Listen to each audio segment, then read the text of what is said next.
Senyores i senyors, benvinguts a Café amb l'Esport. Bienvenidos a un nuevo episodio de Café con el Deporte.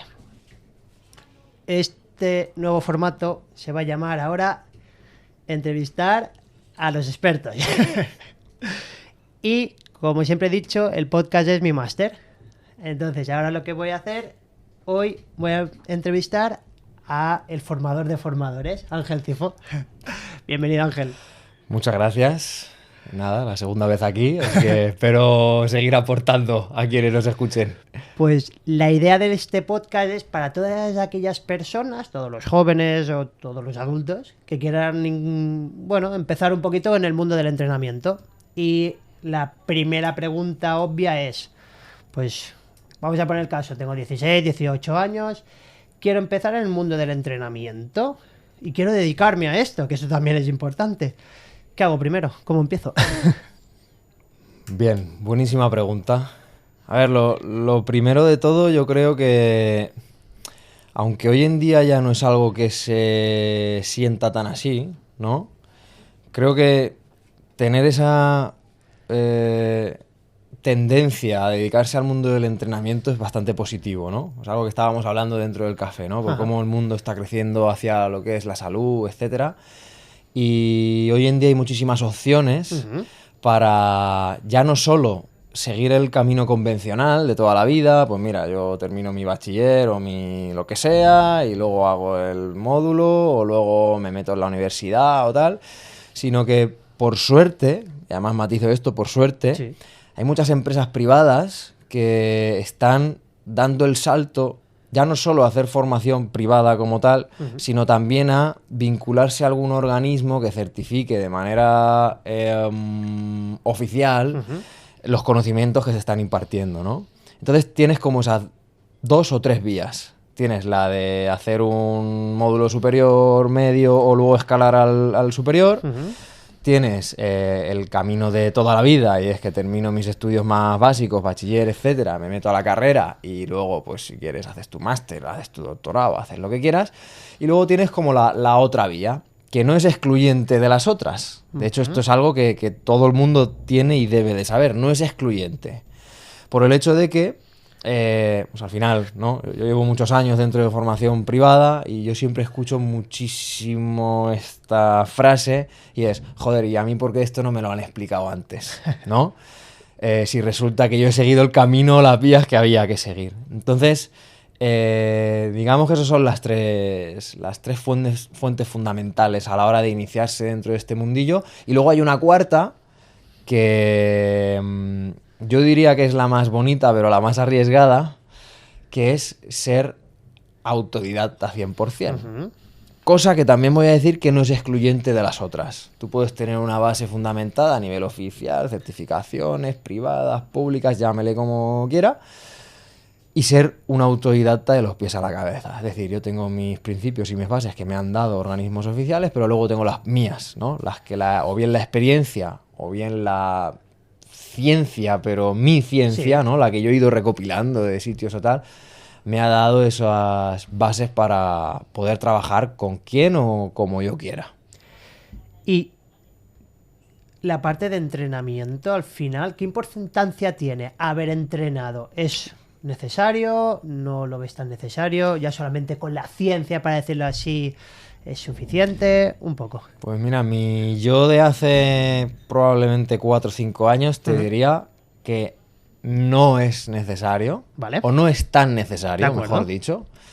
Pero mi yo actual, con lo que he ido aprendiendo y visto, ¿no? En todos los años dentro de formación y dentro de lo que es el sector como entrenador y como formador de entrenadores, te diré que los entrenadores que más destacan son los que han entrenado mucho y los que se han formado mucho. Los que se han formado mucho son muy buenos, pueden llegar a ser muy buenos porque saben mucho, pero el trato con una persona que está entrenando que no le gusta entrenar, una persona que está muy motivada o lo que sea, no lo tienes. Entonces, Vale.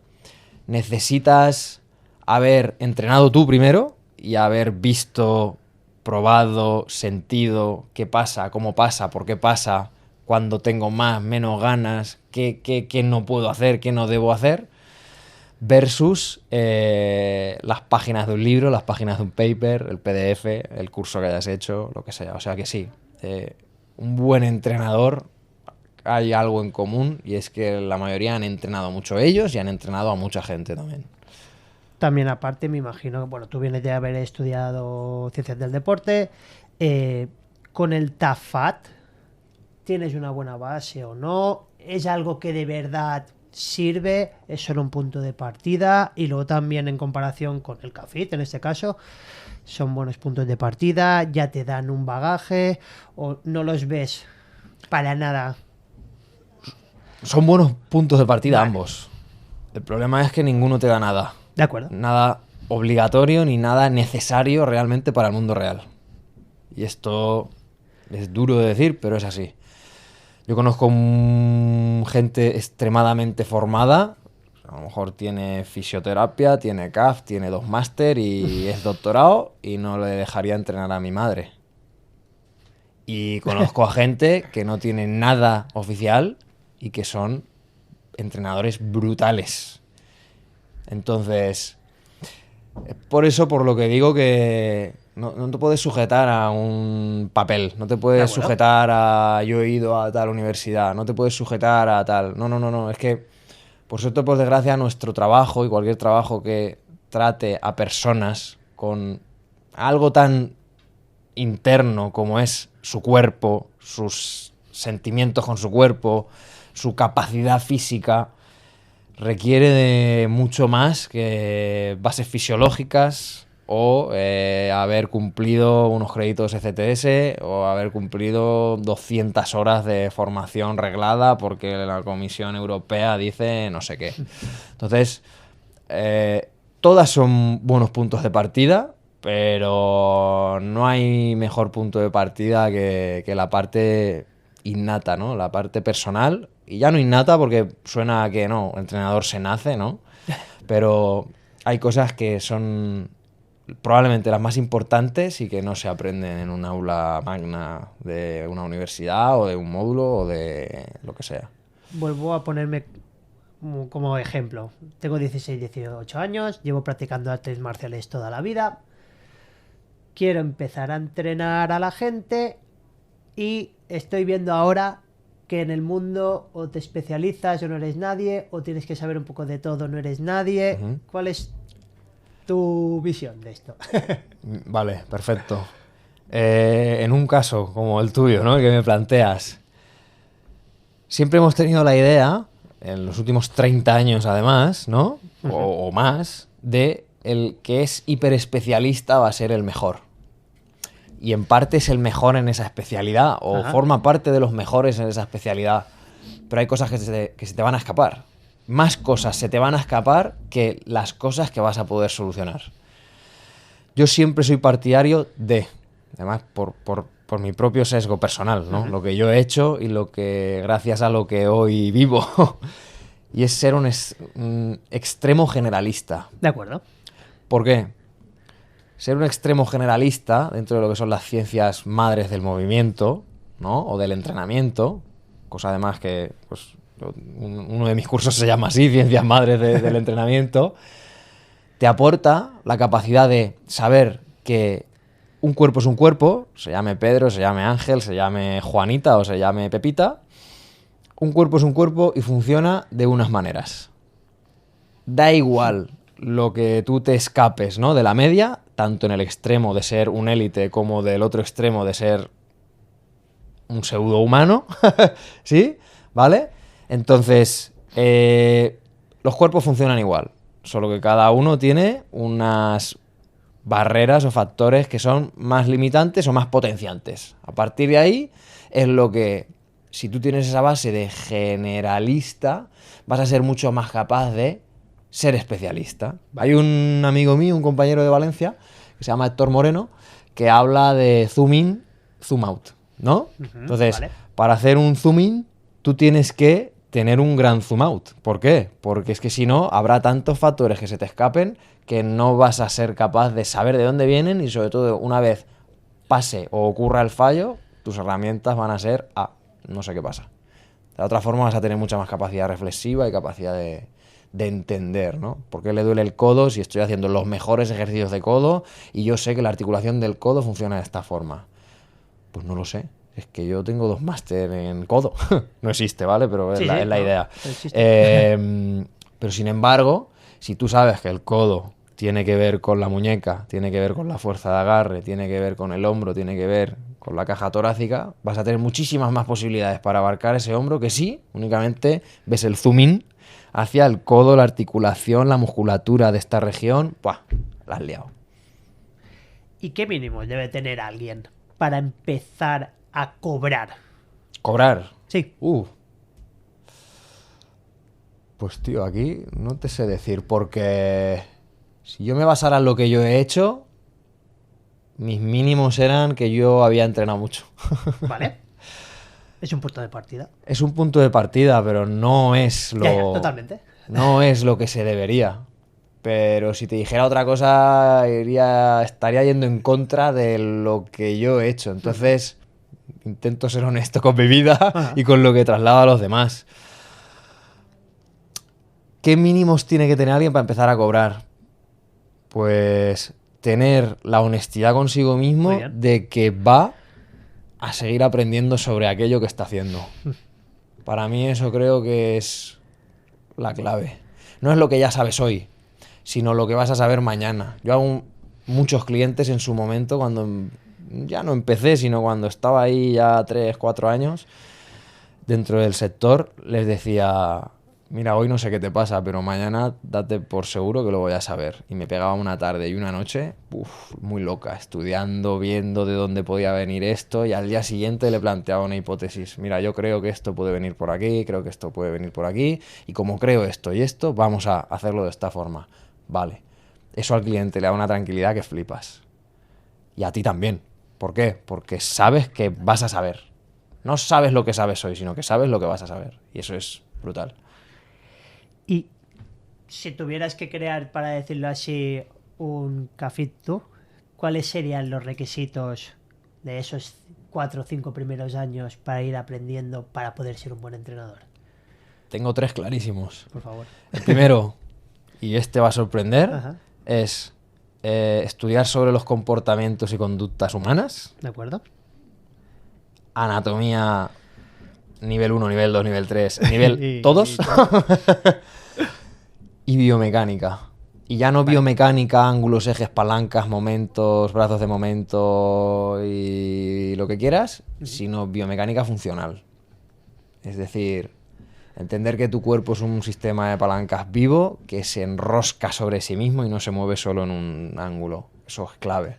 Y cómo además esos perfiles de conducta, comportamientos, emociones, etcétera, van a afectar a que esa biomecánica pueda cambiar en ese día o en esa hora en concreto.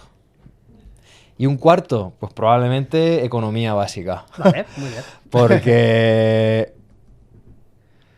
todo chaval, todo entrenador, en los cuales yo me incluyo, tenemos unas carencias brutales en este aspecto. Yo soy un auténtico caos en ese punto. Todo eso lo derivo porque soy un auténtico caos. Y encima tengo negación con esa parte. Vale. Y toda esa negación viene porque como no lo he aprendido en 33 años de mi vida, pues ahora es como que ya pienso, llego tarde, voy tarde, joder. Sí, pero esos 4 pilares para mí son clave. Antes que metodologías de entrenamiento, programación de entrenamiento, mucho antes que eso. Vas a ser mucho mejor entrenador con esos 4 pilares que con otra cosa.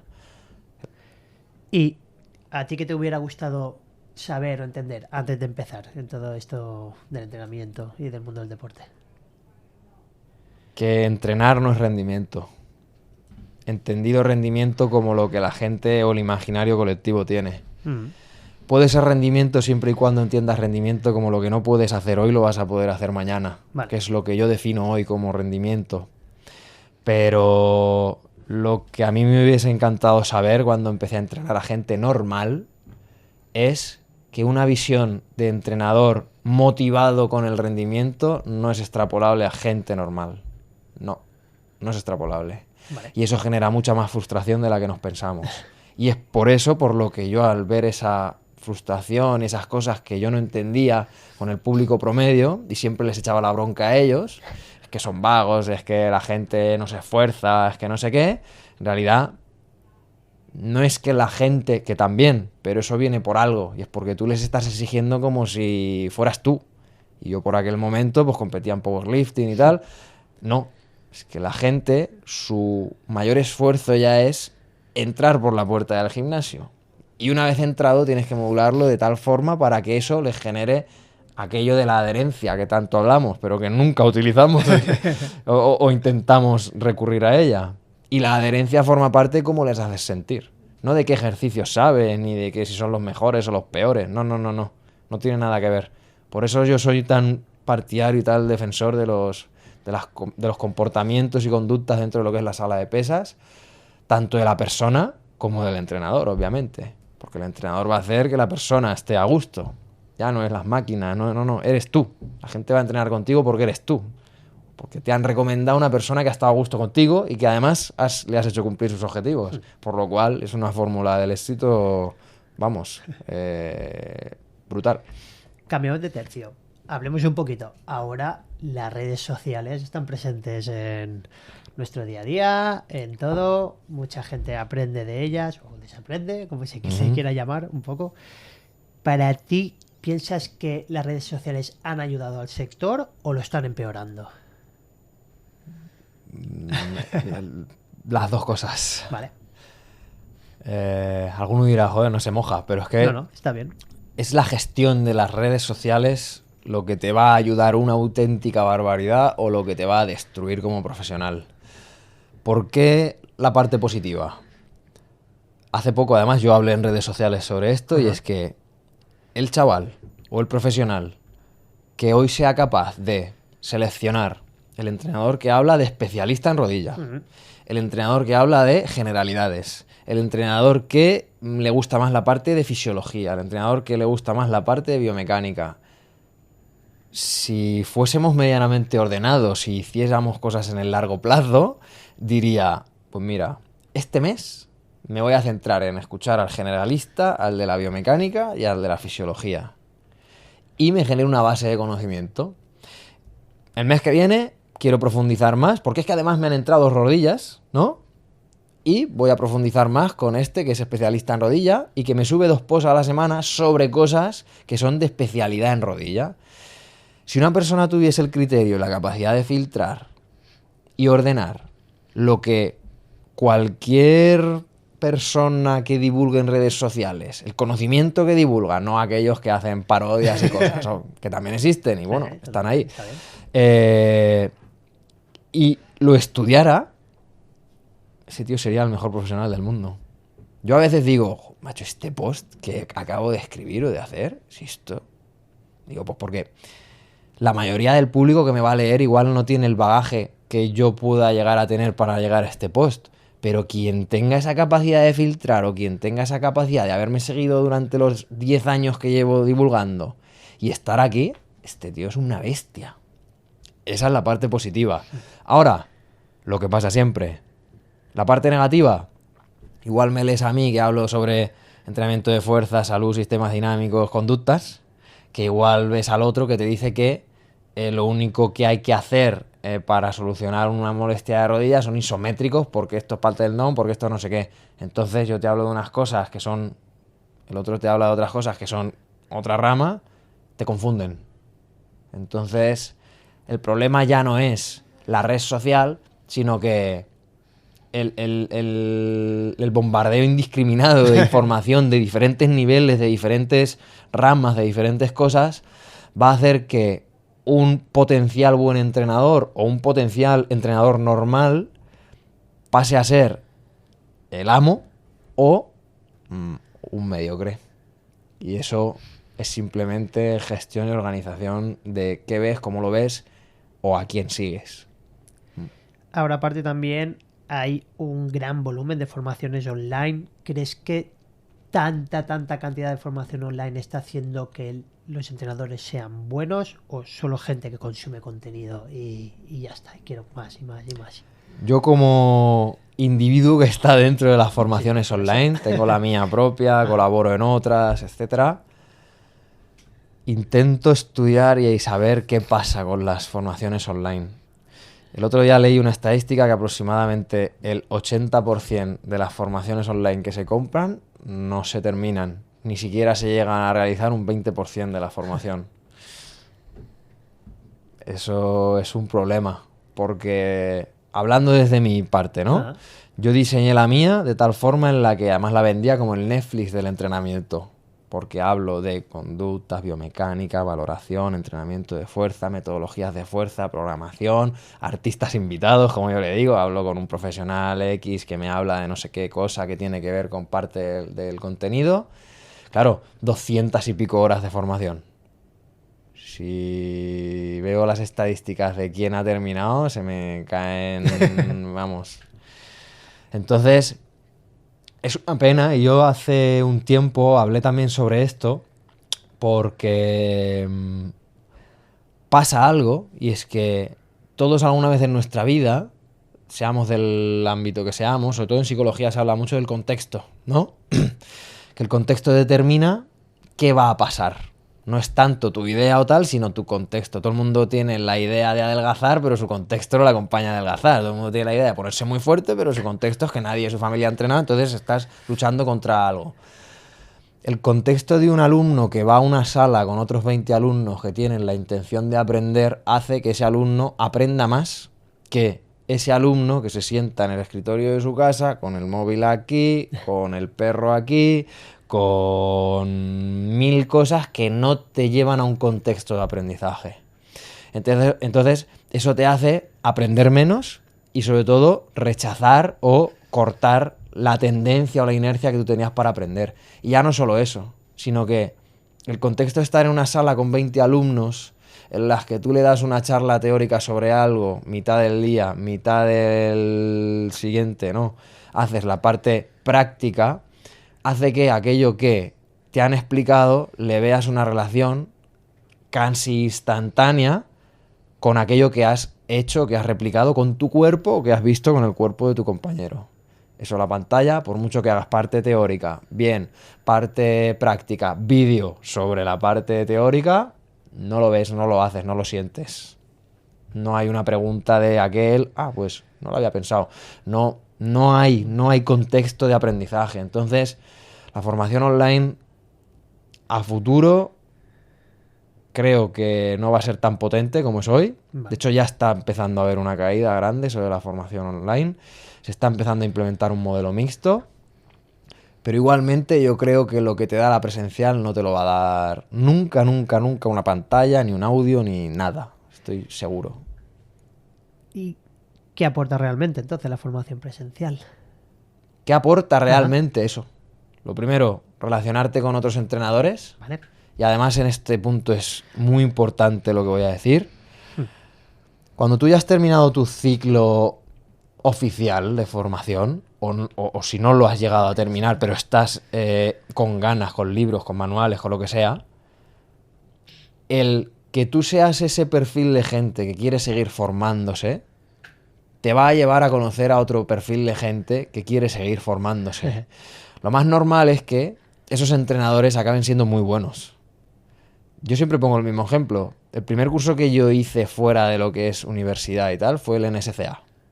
Súper famoso, ¿no? La asociación más importante dentro del mundo académico y fuera del mundo académico del entrenamiento de fuerza.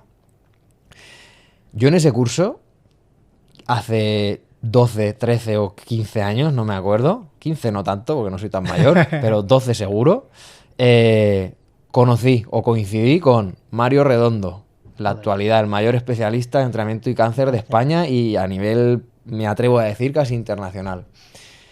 Con Ortegón, no me acuerdo el nombre. Un chico que es catalán, que es especialista de entrenamiento en glúteo, pero es que además ahora se está metiendo mucho en tema de entrenamiento y salud. Forma parte, por cierto, en la actualidad de charlas de la NSCA España, ¿ves? Y con gente que en su momento éramos inquietos y hoy son referentes. Entonces, yo a muchos de los alumnos les digo, hoy pensáis que no sois nadie, pero estáis aquí. Y a lo mejor estás al lado de un tío que va a ser un genio o que ya lo es, solo que es potencialmente un genio, o tú eres ese potencialmente genio, que de aquí a X tiempo pues, vas a tener la rehostia de seguidores, vas a haber desarrollado un método no sé qué, vas a haber hecho una franquicia de centros de entrenamiento, no lo sé, pero estás aquí. Y ese estar aquí te da, lo primero, contacto con gente con tus mismas ambiciones o con tu mismo criterio de selección de formación. Y eso es lo que cualquier persona que ya tenga una edad se da cuenta a lo largo de la vida, es lo que funciona. Es estar bien rodeado. Porque si estar bien rodeado es el contexto que decíamos antes, que te empuja a seguir, a crecer o a hacer. Vamos a hablar un poquito también de la parte de la formación reglada y la formación reglada online que antes estabas comentando. Ahora, como has dicho, tú puedes estudiar CAFIT online. ¿Por qué crees que ha salido esto? ¿Y crees que está más alineado a lo que sería ser un entrenador o una persona relacionada con el mundo del entrenamiento y del deporte, más casi que salir del CAFIT oficial o del TAFAT oficial? Voy a ser brusco aquí. Sí, por favor. Esto aparece por una razón. No conozco a nadie, repito, no conozco a nadie que sea buen profesional hoy, o sea, muy buen profesional hoy, que tenga un buen recuerdo de lo que estudió en CAF. Ajá. Todos dicen, es que esto tiene que dar un giro de tuerca, está súper enfocado a la enseñanza en institutos, colegios, No conozco a nadie, repito, y esto es durísimo. ¿Por qué? El CAF actual, supongo que sigue siendo así, te ponen asignaturas, fútbol, baloncesto, las que te hablo de las que yo tenía, Sí, fútbol, baloncesto, totalmente. atletismo, Yo también. hockey, judo, Esgrima, natación, actividades en medios naturales, un campamento, pinta y colorea. Se resume ahí. Sí. Entonces, tú no puedes luego golpearte el pecho, levantar el puño diciendo que el ejercicio es salud, que hay que generar dosis de entrenamiento súper cuantificadas, medidas y tal, cuando te has pegado 2 años, sino 3 años de la carrera haciendo pinta y colorea. Es una broma. Entonces, las universidades que aparecieron online, de hecho yo cambié la UCAM por la Isabel I online, precisamente por estar más quemado que la pipa un hippie. Porque yo estaba haciendo cosas que no me llenaban en absoluto. Yo quería ser entrenador, pero no quería ser eso. Entonces, ¿qué pasa? Este modelo empieza a implementar más base teórica. Yo, de hecho, me metí porque, aparte que por un tío mío que me dijo,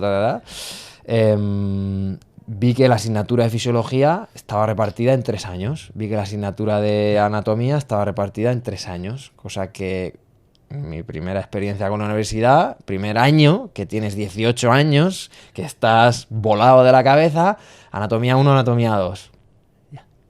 Esa anatomía sabes dónde acaba, en la punta del pie. No el contenido de la anatomía, sino en tu punta del pie. Te da igual, ¿sabes? Entonces, estas universidades nacen de esto. ¿Qué pasa? Que otro daño dentro de lo que es el profesional actual dentro del sector del entrenamiento, que ha hecho su carrera o tal, es que yo quiero ser entrenador de hipertrofia, quiero ser redactador, quiero ser entrenador de fuerza, quiero ser la figura del strength and conditioning, ¿no? ¿Dónde está eso dentro de el grado? No está.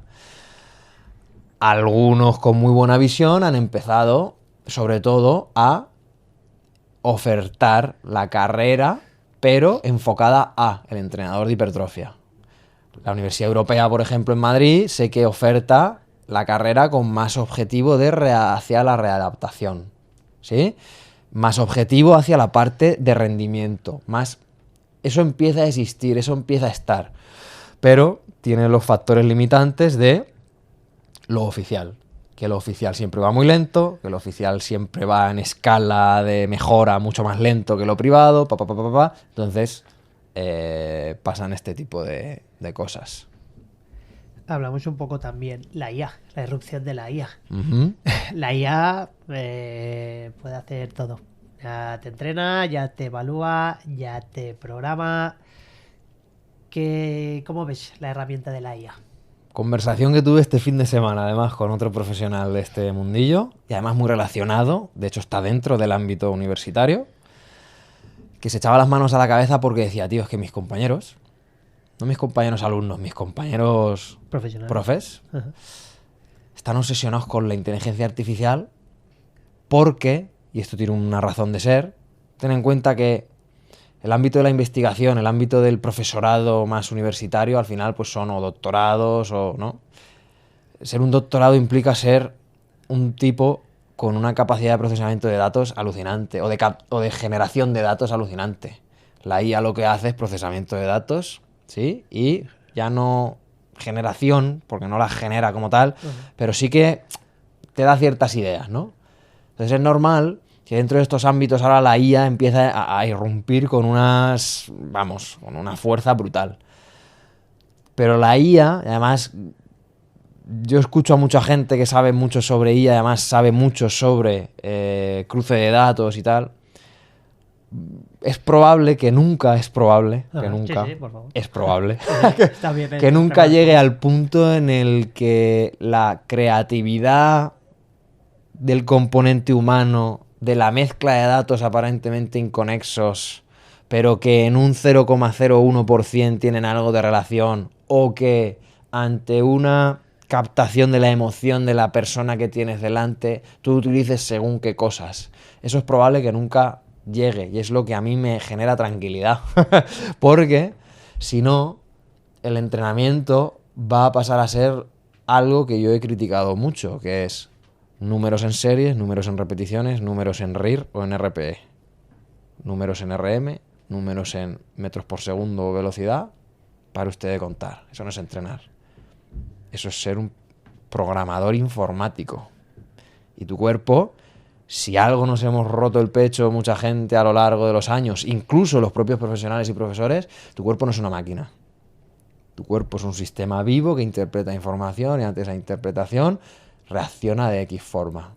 Si intentamos entrenar a la gente con números, estamos bien jodidos. Entonces, la IA es importante siempre y cuando tú la quieras utilizar, cosa que yo hago, para generarte plantillas de Excel, para recopilar los muchos o pocos datos que tú captes de esa persona en el entrenamiento.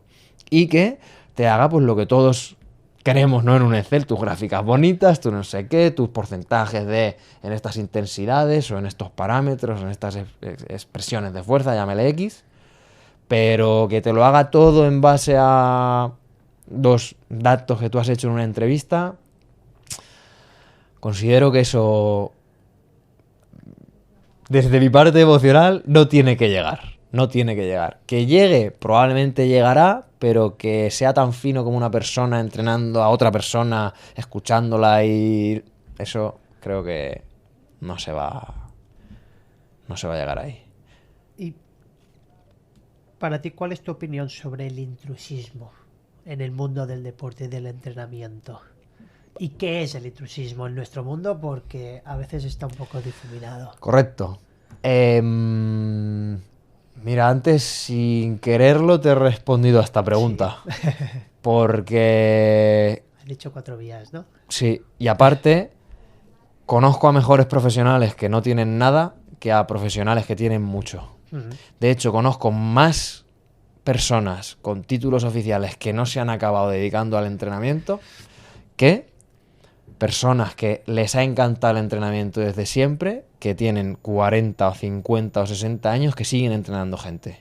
Sin embargo, muchos de los que estaban en mi clase en Murcia, te puedo arrojar un porcentaje inventado, pero que igual esté ahí, el 60% no se dedican al entrenamiento.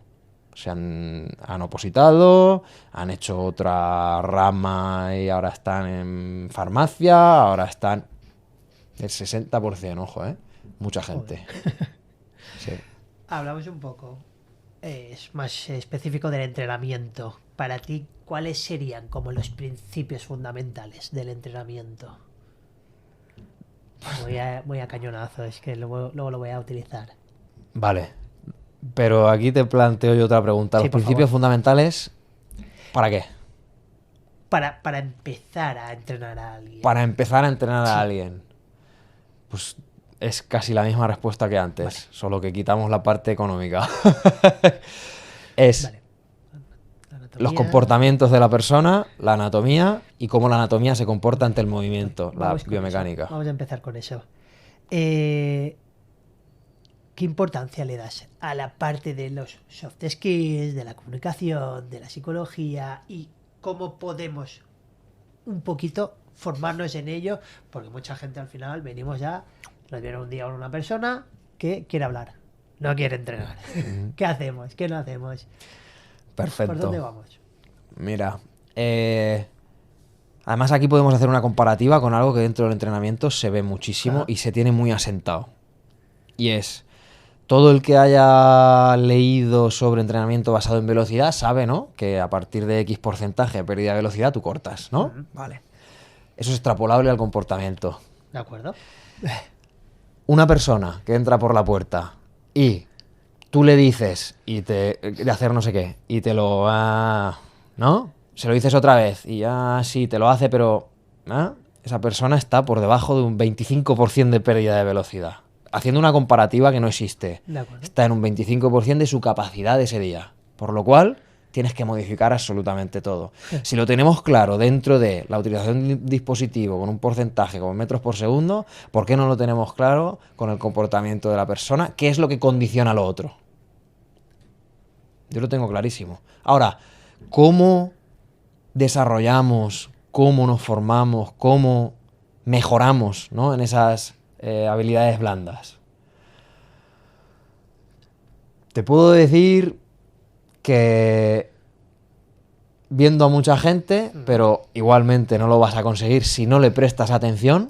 Yo he tenido la suerte que a lo largo de mi vida he conocido y he visto a millones de personas porque mis padres tienen un camping. Hostia. ¿Sí? Entonces, camping Sierra de Peñascosa, chicos, en la Sierra de Albacete, para quien lo quiera tener en cuenta, por si acaso.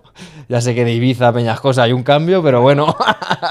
Bueno, y yo desde pequeño he visto entrar y salir a muchísima gente. Y yo he llegado al punto, o llegué al punto en el que ya simplemente ver a una persona bajarse del coche y ir a la recepción, que es donde estaba mi madre, para darle la bienvenida, decir, este tío es un gilipollas. Me equivocaba pocas veces. Y pasaba, ¿eh? Vale, ¿por qué? A mí siempre me ha gustado observar mucho. Yo soy la típica persona que se sienta en una mesa con 10 personas y no habla en las 2 horas de la comida. Yo escucho, veo pa. Y luego llego a mi casa y le digo a mi chica, no sé cuántas está rayada por algo. Sí, tal, no me he dado cuenta. Sí. Así desde que tengo uso de razón. Bueno, entonces, si uno se quiere iniciar en esto, voy a decir algo que es un poco... Me río mucho de estas cosas, pero son necesarias. Los manuales de autoayuda, no para ti, sino para entender cuáles son los mayores daños, los mayores fricciones, las mayores dolores de la gente consigo misma, te va a ayudar una auténtica barbaridad a entender a tus clientes. Porque muchas veces nos reímos, ¿no? ¿Cuántos manuales de autoayuda tienes en la mesita? Y es como, entre colegas te ríes. Pero eso te ayuda muchísimo a entender a la gente. Muchísimo. Yo tuve un cliente diagnosticado con superdotación, ¿no? ¿Cómo se dice eso en la actualidad? Altas capacidades. Altas capacidades, ¿sí? Sensible. Y muy sensible, hiperinteligente, Y yo recuerdo que hablaba mucho con él. Entrenaba porque entrenaba, pero yo hablaba mucho con él. Y él me decía, Cifo, te voy a recomendar un libro. Yo cuando tuve una época muy mala y para la psicóloga me dijo, mira, léete este libro porque tal, no sé qué. Me recomendó el libro, me lo leí y empecé a entender mucho mejor a ese cliente. A partir de yo leer aquel libro hace mucho tiempo, se me quedó en la cabeza. Joder, es que yo a Manu lo empecé a entender por esto. Y luego me llegó otro libro, un mítico además, la mayoría de gente lo conocerá, Invicto, ¿no? invicto, más estoico, más tal. Vale, pero es que la mentalidad estoica es un perfil de cliente, es el perfil kamikaze que va con todo, entrena siempre, viene siempre, disciplinado, es un perfil. El libro de por qué mis emociones condicionan, me lo estoy inventando, Sí. condicionan no sé qué, es el perfil de cliente más blandito. Te lo lees, lo entiendes, y cuando te venga Juanito, que es más blandito, que no se le gusta esforzarse, tú ya sabes o tienes herramientas de cómo hablarle, cómo hacerle, cómo decirle, de hacer no sé qué cosa. Brutal. Para mí, lo que más me ha hecho aprender como entrenador ha sido aprender de autoayuda para entender los perfiles de conducta de mis clientes. ¿Y por dónde tendría que empezar un entrenador antes de empezar a complicarse con métodos de entrenamiento? ¿Cuál sería la forma de matar moscas a cañonazos al principio? Principios fisiológicos. A ver, la fisiología es como un muro, ¿no? O te encanta o la odias. Y al igual que la biomecánica, ¿eh? Tiene su razón de ser. Los que nos metimos a CAF, o al módulo, o a lo que sea, nos metimos ahí por algo. Y es porque, por norma general, no éramos buenos en ciencias puras. En matemáticas, en física, en química, lo que sea. No éramos buenos, y hay que reconocerlo. O sea, claro, llegas a la asignatura de fisiología. Componentes aquí, que si el sistema de no sé qué metaboliza no sé qué leche, es aritmética, pero hecha moléculas, ¿no? Y hecha procesos fisiológicos internos de tu cuerpo. ¡Buah! Te vuelves loco, lo odias, lo acabas odiando. Y la biomecánica igual, cuando te empiezan a decir que calcules el momento angular de rotación del balón que está a no sé cuántos metros de la portería, y dices, yo sé chutar balones y quiero que la gente lo chute, pero que a mí esto, ¿no? Vale, entonces, si nosotros fuésemos capaces de enseñar unos principios muy básicos, muy básicos, que básicos no significa que no sirvan, ¿eh? Lo más básico muchas veces es lo que más te encuentras a lo largo de tu vida. Sobre cómo la aplicación de un estrés o un esfuerzo, según el tipo de esfuerzo, sea mecánico, es decir, levantar algo que pese, o sea más cíclico, es decir, correr, bici, la parte más aeróbica, vamos a llamarle, condiciona a tu cuerpo a que lleve a unas vías metabólicas de anabolismo o de catabolismo, y cómo eso además tarda entre 48 y 72 horas en recuperarse, o entre, dependiendo de lo que dure el tiempo de esfuerzo, 22 o 16 horas, con eso puedes hacer maravillas. Porque tú ya luego haces el cálculo irrisorio de si mi cliente viene 3 días a la semana, le meto un día mixto de esfuerzos cíclicos y mecánicos, un día de mecánicos puros y otro día de cíclicos puros. ¿Qué más quieres? Si es que vas a saber planificar simplemente con fundamentos fisiológicos, y luego eso lo transformas en que levanta pesas con el pecho o con las piernas, hablando así para todo el mundo, ¿no? O que se sube en la bici de una manera súper intensa en rangos de 10 segundos. Vale. Ahora eso tiene un nombre. ¿Qué nombre es? Esfuerzos cortos en una bici, rango de 10 segundos, intensidades muy altas, se llama HIIT. Vale. Pero si a ti te enseñan primero HIIT se hace de esta forma, tú solo vas a saber que eso se hace de esa forma, pero no sabes por qué. Mientras que si tú sabes esos principios básicos, fundamentales sobre fisiología, tiempos de recuperación, qué sistemas anabólicos o catabólicos se dan en función del esfuerzo y del estrés que tú aportes a ese cuerpo, ¡buah! Vas a ser capaz de entrenar a todo el mundo. Sea a tu madre, que le molesta la rodilla, o sea al jugador de la NBA que viene a hacer un off-season contigo. Vamos a empezar un poquito. Todas formaciones en valoración y así, y una persona te viene nueva, tienes que saber un poquito qué quiere hacer. Correcto. Entonces, vamos a valorar. Uh-huh. ¿Qué importancia tiene Toda. esa parte de valoración? Toda. Sin valoración no hay entrenamiento. Vale, muy bien. Y eso es algo que a todos nos debería ya no entrar a martillazos, sino que lo deberíamos absorber como el oxígeno. Sin valoración no hay entrenamiento. Porque un entrenamiento sin valoración se convierte en todo lo que todo entrenador con cierto volumen de neuronas activas alguna vez en su vida ha dicho, y es que cualquiera te puede cansar, cualquiera te puede fatigar, cualquiera te puede entrenar, todo el mundo sabe entrenar, pero ¿quién sabe entrenar con un por qué, para qué y cómo? En función del objetivo que tú quieres.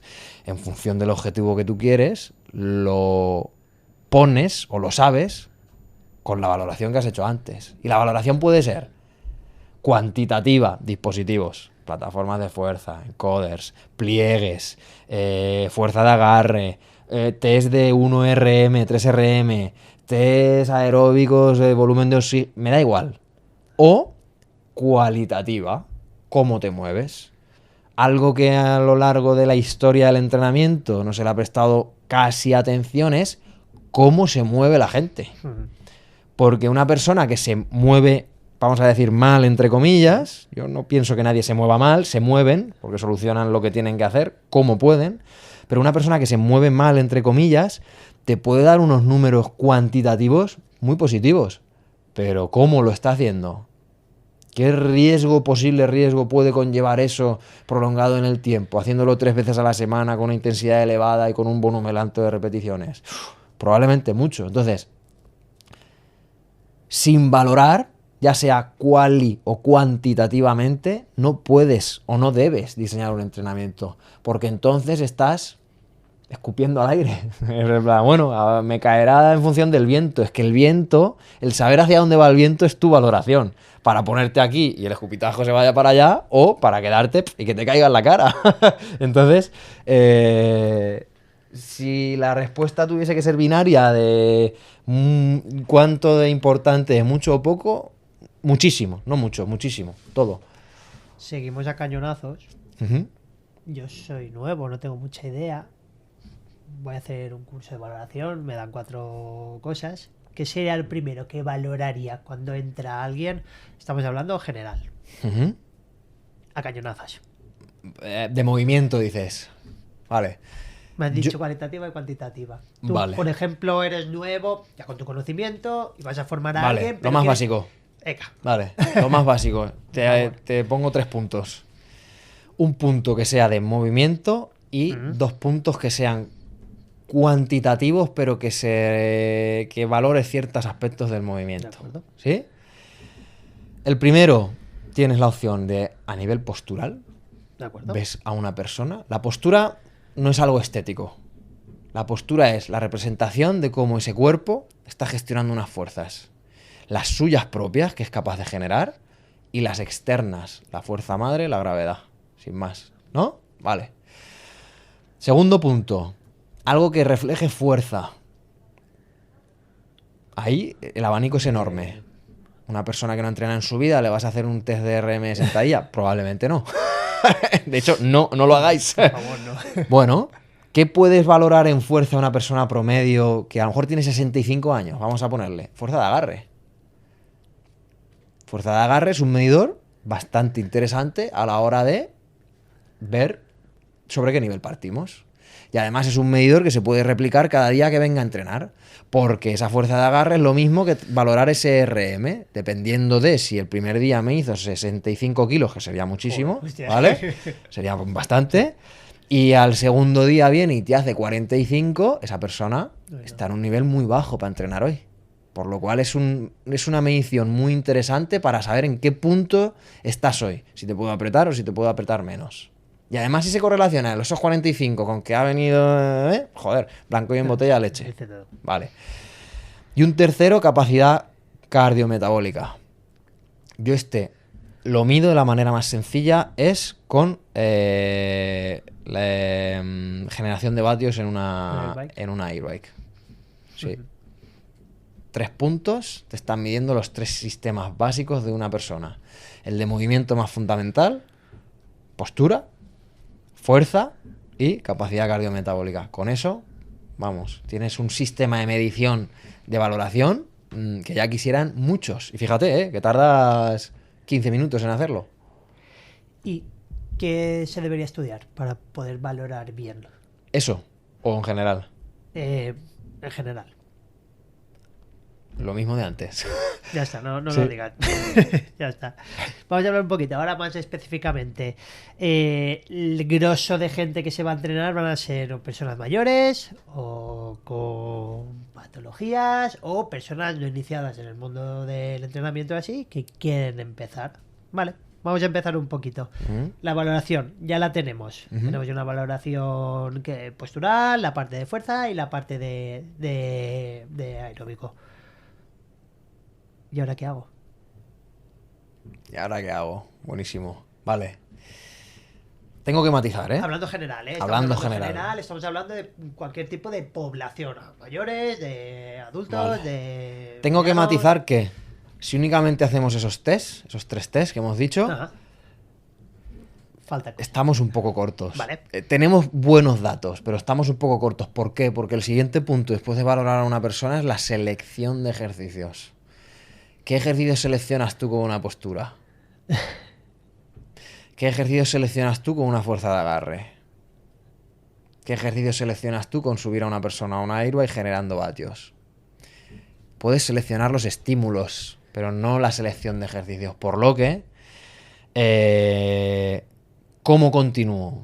Pues si resulta que dentro de mis modelos posturales, ¿no? Yo lo organizo de esta forma. Tengo un modelo que está inclinado hacia adelante, un modelo que está inclinado hacia detrás. Yo les llamo perfiles acelerativos o decelerativos. Al perfil acelerativo, inclinado hacia adelante, pecho hacia afuera, una persona con una tendencia más fuerte, ¿sí? Lo que voy a intentar es no hacerla débil, ni mucho menos, pero darle o seleccionar los ejercicios que lleven su cuerpo hacia detrás. Sí. ¿Cómo se hace esto? Cargas anteriores. Me explico. Una goblet, squat, carga por delante de la cabeza, para que todo el mundo lo entienda, ¿no? Vale. O en el caso de hacer ejercicios de cadena posterior, sea un remo, sea lo que sea, que se acentúe el componente excéntrico, porque el componente excéntrico lleva a tu cuerpo hacia detrás. Por lo cual, estoy trabajando desde un efecto pendular. Yo esto lo utilizo muchísimo, el efecto péndulo. Y es, si tú estás en este punto, Ajá. yo voy a pendulear hacia este otro. Y una vez tenga la capacidad de pendulear hacia este otro, tú luego vas a hacer esto, ton, ton, ton, ton. Porque ahí es donde se reflejan los máximos niveles de salud, de fuerza y de rendimiento de cualquier persona. En su capacidad de ser flexible metabólicamente, flexible a la hora de expresar fuerza y flexible a la hora de cambiar su posición o postura. Y con alguien sedentario totalmente, ¿qué priorizarías? ¿Con qué empezarías un poquito? ¿Con fuerza? Con Lo tengo claro. lo mixto? Visto desde los principios de la fisiología que decíamos antes, con alguien sedentario que tiene una capacidad, entendido lo que es capacidad de trabajo como la capacidad de moverse en un espacio, en un tiempo determinado, es que se mueva haciendo lo que más le gusta. Si le gusta, su objetivo es que se quiere poner fuertote porque le gusta la masa muscular, te vas a sentar en esta máquina haciendo contracciones musculares relativamente intensas durante X tiempo. Si le encanta o tiene el objetivo de correr un Aerox, una maratón o lo que sea, vamos a empezar en la cinta moviéndote. Pero en ambos casos va a haber del otro. ¿Por qué? Porque se sabe que las ganancias en un principio en una persona sedentaria van a ser estratosféricas. ¿Por qué me voy a centrar en una pudiendo generar ganancias estratosféricas en los dos puntos? Cuando esa persona ya tenga más nivel, sí que me tendré que inclinar más hacia un lado. Pero mientras empieza, los dos. Y además, esa persona o ese perfil sedentario, uno de los puntos más limitantes en su día a día va a ser que se fatiga, que no tiene fuerza, ¿vale? Tanto desde la visión de la contracción muscular, vamos a generar componente o mejoras en la parte cardiorrespiratoria, porque la contracción muscular al final es tiempo bajo tensión, Ajá. pero es tiempo haciendo cosas, y el cardio es tiempo moviéndote. Factor tiempo en los dos sitios, lo que te va a inducir a mejoras a nivel mitocondrial, mejoras en volumen de oxígeno, lo que sea. La zona 2, que es tan de moda hoy en día, la zona 2 para una persona muy sedentaria es moverse. No a una intensidad X, no, es moverse. Ya está. ¿Y normalmente, ¿cuáles son los errores que tú ves más en esas personas? No estamos hablando de patologías ni nada, sino de personas generales que buscan salud estética o así. ¿Cuáles son los errores que normalmente más se cometen como entrenadores? Lo tengo claro. Hacer a una persona que lleva sin moverse 10 años entrenar 1 hora. Para mí el error más heavy de todos. Por sencillas razones, Por ¿eh? favor. Tu cuerpo no está acostumbrado a hacer una actividad vigorosa más de que tengas que acelerar porque se pone el semáforo en rojo, porque tu hijo se ha caído y lo tienes que levantar, o porque se te ha quedado sin batería el coche del primo y le tienes que empujar. ¿Quieres que esa persona se pegue 1 hora haciendo cosas? Esa persona al día siguiente va a estar hecha polvo. Y ese estar hecho polvo al día siguiente de una actividad que no te gusta, pero que tienes que hacer porque te han dicho que te ha salido la analítica no sé qué, es un condicionante muy negativo. Haz que esa persona, ese primer día, venga 20 minutos. O 15, me da igual. Y además, haz cosas que le gusten. Y además que se lo pase bien. Yo hace relativamente poco me reía mucho de los entrenadores que utilizaban globos, que utilizaban cosas como muy... Muy circo. Jiji, ¿no? Me reía mucho de ellos. Me equivoqué. Yo además no se me caen los anillos cuando tengo un error y me doy cuenta de él. Me equivoqué y mucho. ¿Por qué? Imagínate, tu tía no ha entrenado nunca. Y es la típica mujer, redonda, piernas finas. Todos visualizamos, ¿no? Odia entrenar. No le gusta nada sudar. Eso pasa en mujeres. Sí. No les gusta sudar. Vale. Joder, ¿qué hago aquí? ¿No? Vale. Mari Carmen, la valoro, veo, tal, no sé qué. Vale. Hoy, tú sabes que quieres entrenar fuerza con ella. Pero quieres enmascararle el término fuerza porque no le gusta entrenar. Ajá. Tú sabes que la sentadilla es el mejor ejercicio para empezar con cualquier persona. Porque ya lo hacemos diariamente. Nos sentamos, lo hacemos diariamente. Pero no quieres que haga sentadillas, con nombre de sentadillas. Ajá. Coge un balón, coge un globo o coge lo que sea. Tíraselo. Que le recuerde a cuando era una niña, que se lo pasaba bien, que hacía cosas, ¿no? Ahora, diferencia entre ese primer día a tu tía Mari Carmen, le pones a hacer sentadillas porque es el mejor ejercicio y tal, y ella regañadientes las hace, al día siguiente, 24 horas o 48 horas después, tiene unas agujetas del demonio. Se acuerda de ti y de toda tu familia. A mal. Mismo ejemplo, Mari Carmen, primer día, globos, en los que le haces sentarse con el globo para explotarlo con el culo. Porque me tienes que lanzar una pelota o le lanzas una pelota de estas que rebotan y no sé qué. Entonces, divertido. 48 horas después tiene agujetas. Son agujetas que le recuerdan lo bien que se lo pasó contigo. Has trabajado a fuerza en los dos. Mari Carmen quiere volver al día siguiente. Segundo ejemplo, Mari Carmen no quiere volver al día siguiente y si vuelve va a ser a regañadientes. No, es que tengo clientes que siempre están de mala leche. Tú eres capaz de cambiar eso, como haciendo que su experiencia contigo sea mejor. Desde los principios del comportamiento, desde los principios de la fisiología. Las agujetas son principios fisiológicos, ¿sí?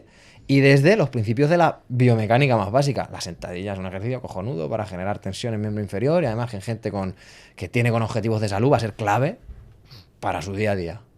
¿Qué más quieres? Es bajar todo al idioma de la persona que entra por la puerta, no al tuyo como técnico, como profesional que sabe mucho. Aparte también un entrenador no solamente se va a encontrar todo de rositas, de gente buena que trabaja, que entrena y así, como hemos visto, tenemos cosas malas, bueno, no malas, perdona, cosas diferentes, le voy a llamar yo. Y aparte también, casi todo el mundo tenemos lesiones, o patologías, o gente que tiene enfermedades, poblaciones especiales, como se le llama o algo así, personas mayores, un poquito las personas que se quieran, los entrenadores que se quieran ya formar más específicamente en tratar lesiones, patologías o enfermedades, ¿qué deberían hacer y qué es lo primero que se debería priorizar cuando te entra una persona y que te dice, voy a decirlo fuerte, tengo cáncer? Uf. Lo primero ahí, y además esto no es algo que yo haya aprendido porque no he tenido clientes de manera empírica. Cáncer, ¿vale? por no decir sí, pero es un buen ejemplo. Pero por decir algo... Es un buen ejemplo. no es algo que yo haya aprendido con mi experiencia, sino con la experiencia de otros. Y además lo he nombrado antes con mi compañero Mario. Él siempre dice una cosa. Mirar, yo tengo que hacer que esta persona, el tiempo que sobreviva, si es que lo hace, esté de la mejor forma posible. Y la mejor forma posible implica capacidad física y capacidad mental. Entonces, ese y esto es extrapolable a que te duele un hombro, ¿eh? Sí, sí, sí. O a que te duele una cadera, o que te han operado una hernia, o que tienes una hernia. Es mejorar tu capacidad física para hacer lo que tienes que hacer en tu día a día con una limitación que puede ser muy grave, cáncer, o grave o medianamente grave, me duele el hombro. Y cómo tú gestionas desde esa parte de acompañamiento que esa persona haga lo que tiene que hacer para poder estar mejor. Fundamental. Ahora, ¿qué necesito para yo poder trabajar con este tipo de gente? Depende de varias cosas. Por ejemplo, en el caso del cáncer, ahí sí que tienes que especializarte un poco más en fisiología. Te da igual que tenga rotación interna de cadera, te da igual que tenga extensión de hombro y te da igual. Ahí tienes que ver por la parte metabólica cómo su cuerpo está gestionando su parte más interna. Porque el cáncer es una enfermedad metabólica al uso y lo que va a hacer es que los diferentes sistemas se organicen de manera positiva o negativa para luchar contra el bicho. Quiero ser redactador. Pues si quieres ser redactador y la redactación básicamente se basa en trabajar con gente con dolor o lesionados, céntrate en dolor o lesionados. Dolor muy extenso, porque el dolor es una experiencia sensorial, por así decirlo.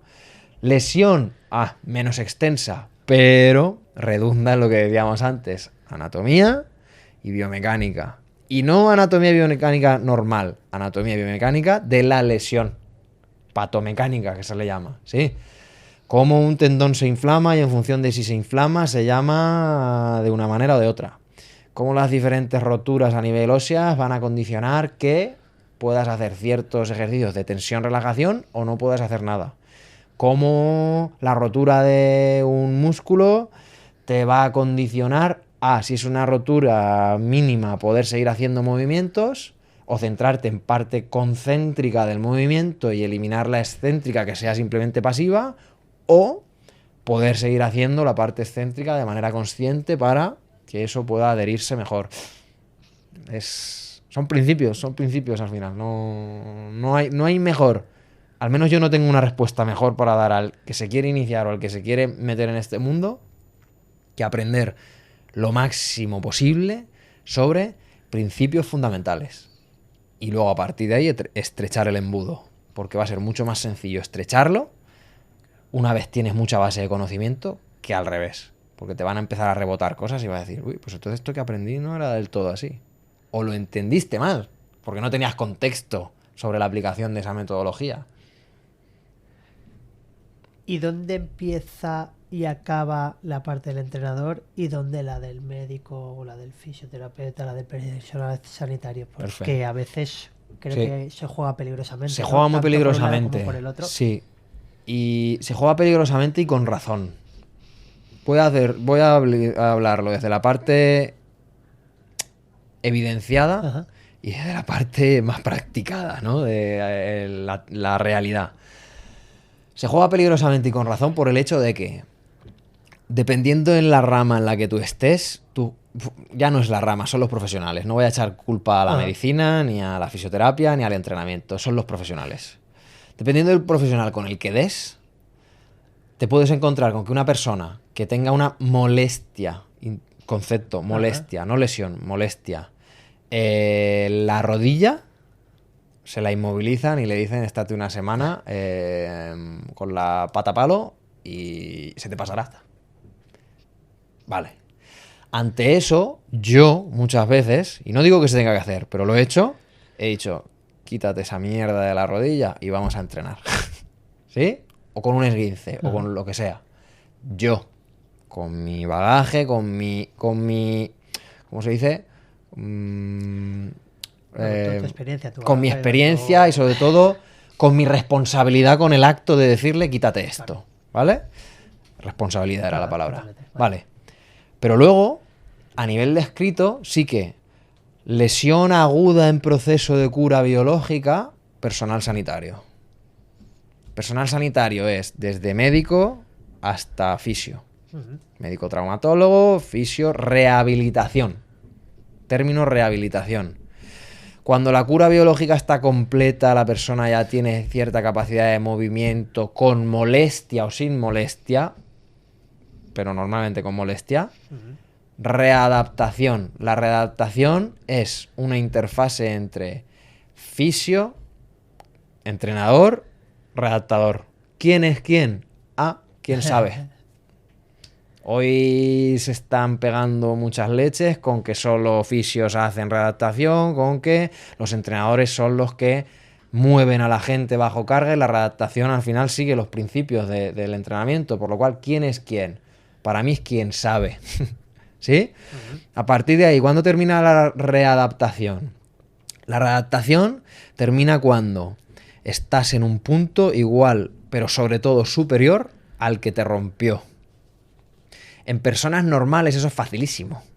Personas normales siempre van a estar probablemente mejor que cuando no entrenabas. En deportistas es más complejo. En deportistas sobre todo es cuando estés en un punto superior al que te rompió. Porque el punto que te rompió no fue capaz de soportar la carga que estabas haciendo, por lo cual tienes que estar por encima. Porque se va a repetir, ¿sí? Y también se dice que la readaptación no termina hasta que el cliente cree que ha terminado. Importantísimo esto. ¿Por qué? Porque si tú lo pasas a return to train, ¿no? Que se llama. Vuelta al entrenamiento. Con su cabeza pensando que todavía está lesionado, esta fase no sirve de nada. Porque vas a condicionarle, él se va a condicionar a que sigue malito, me sigue doliendo, sigo lesionado, no avanzo. ¿Sí? Entonces, termina cuando está igual o por encima del estado que le rompió y cuando él cree que ha terminado, se siente que ha terminado. Estoy fuerte, estoy mejor que antes, voy como un Miura, ¿no? Ahí ha terminado. Proceso de entrenamiento normal, proceso de rendimiento. A partir de ahí son las, te he dicho, tres o cuatro fases, no recuerdo, pero son las que son. Yo vengo del deporte, llevo toda la vida entrenando, compitiendo, quiero ser entrenador y no me gusta la población general, vamos a llamarla así. Quiero dedicarme a entrenamiento para gente que quiera rendir. ¿Por dónde empiezo? ¿Por dónde empiezo? Primero teniendo suerte. Porque... Bueno, a ver, vamos a definir gente que quiera rendir. Con gente guerrero de fin de semana que entrena 5 veces a la semana, pero que es mecánico, es médico, es ingeniero o es tal. Ajá. Lo puedes llamar como rendimiento. Vale. O profesionales de un deporte. Si es para profesionales del deporte, es suerte. Suerte de que por X razón alguien ha caído en tus manos, lo has hecho bien, ese se lo ha dicho a otro, te metes en mundillos o hiciste el máster de no sé cuántos, que el profesor era el prepa del Barça o del Valencia o del Madrid o de lo que tal, le llamaste la atención, te introducen. Camino muy duro, ¿eh? Sobre todo en deportes colectivos. Muy duro. Bueno, muy duro. Deportes, artes marciales, como pueda ser el tuyo, ¿no? Quizás algo más fácil de introducirte, pero mucha más suerte de estar en la élite porque hay menos. Entonces, complicado. Ahora, quiero para personas los guerreros de fin de semana, como yo les llamo. ¿Por dónde empiezo? En realidad, empiezas por lo mismo que todo el mundo, solo que el rendimiento, el entrenar más veces, más intenso, te condiciona a que tú tengas que ser mejor planificando sesiones y organizando sesiones. Por lo que, si tienes que hacer foco, zoom in, ¿no? Que decíamos antes, como dice mi colega Héctor, en algo es en planificación.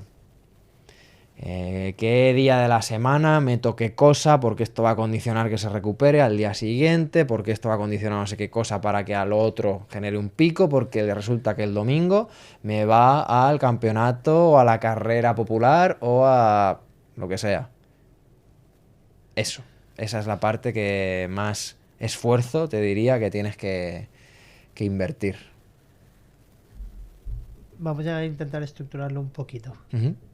Te entra una persona de rendimiento, vamos Ujú. a decir un deporte individual, un velocista, por Ujú. ejemplo. ¿Qué valorarías primero? ¿Cómo harías ese pequeño Excel de valoración? Lo tengo claro. Velocista, su contexto real, cómo sprinta. Lo tengo que ver. Ajá. Velocista, contexto real, ya lo tengo, cómo sprinta. ¿Qué hay detrás del sprint? Mecánica de carrera o marcha. Ajá. Vale. A partir de aquí, postura. ¿Cuál es su postura y cómo su postura condiciona a que tenga una zancada más amplia, menos amplia, a que haga un mecanismo de recogida más como si fuera el talón al culo, cosa que no debería ser? Ajá. Vale. Porque eso básicamente no es técnica de carrera, eso es que tu pelvis está para un lado, está para el otro, y entonces tu pierna para recogerse necesita coger un camino u otro. Vale. Si hago valoración funcional, veo cómo está su pelvis, cómo está su cadera, cómo está... Vale. Ahora, de la valoración funcional cuantitativa, que la cuantitativa pudiera ser en cuánto tiempo sprinta X metros o cuánta fuerza aplica en cada zancada. Eso es complicado para una persona normal. Si tienes una plataforma, vale, tienes que hacer un test de fuerza. O un test de CMJ, de salto. ¿Cuánto salta y a partir de aquí con las métricas? Vale, perfecto. Entrevista de información. ¿Cuántos días entrenas a la semana? ¿Cómo organizas tus entrenos semanales? ¿Cuántos haces con el club? ¿Cuántos puedes hacer fuera? Vale. A partir de ahí, si te condiciona lo que hace con el club, hay veces que sí, hay veces que no, que te dan vía libre por completo.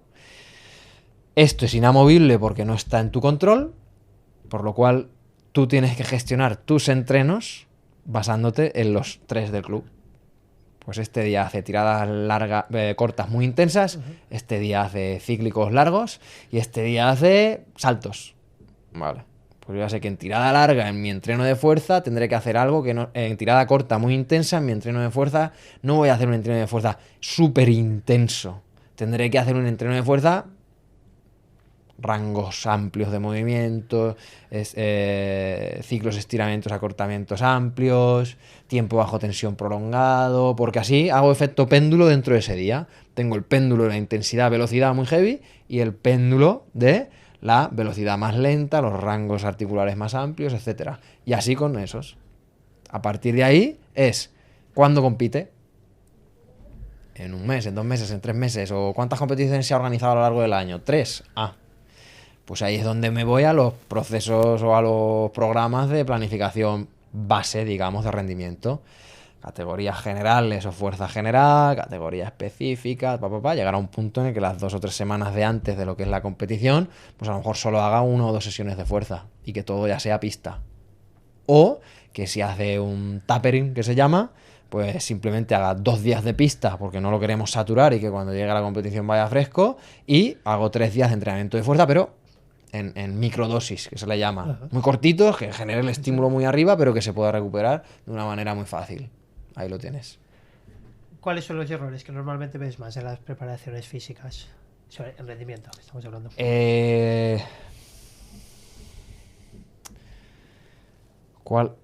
Tratar al atleta como si fuera una máquina. Porque pensamos que la planificación tiene unos efectos que son los que nosotros creemos que tienen, y el día de la competición va a llegar como tiene que llegar. Nunca se da. Llegar al día de la competición como tienes que llegar y como habías programado, eso es suerte, no. Es que te toque la lotería. Sí. Precisamente por lo que decíamos al principio. Esta persona, por muy atleta que sea, primero tiene un padre, una madre, una novia, un perro, un amigo, una amiga, un trabajo o un lo que sea, que le va a condicionar a todo lo demás. ese contexto de amigo, amiga, padre, papá, papá, papá, va a acompañarlo durante todo su proceso de entrenamiento. Hay veces que el contexto se lo come y entonces llega a la competición hecho polvo, o hay veces que su contexto le ayuda. Y tratar a la persona como si fuera una máquina y no regulando esos picos, esos valles de estado, voy a decir, emocional, lo he dicho ya varias veces, no es una palabra que me guste, pero es que es la mejor manera de describirlo, ¿no? Junto con su estado físico va a ser clave.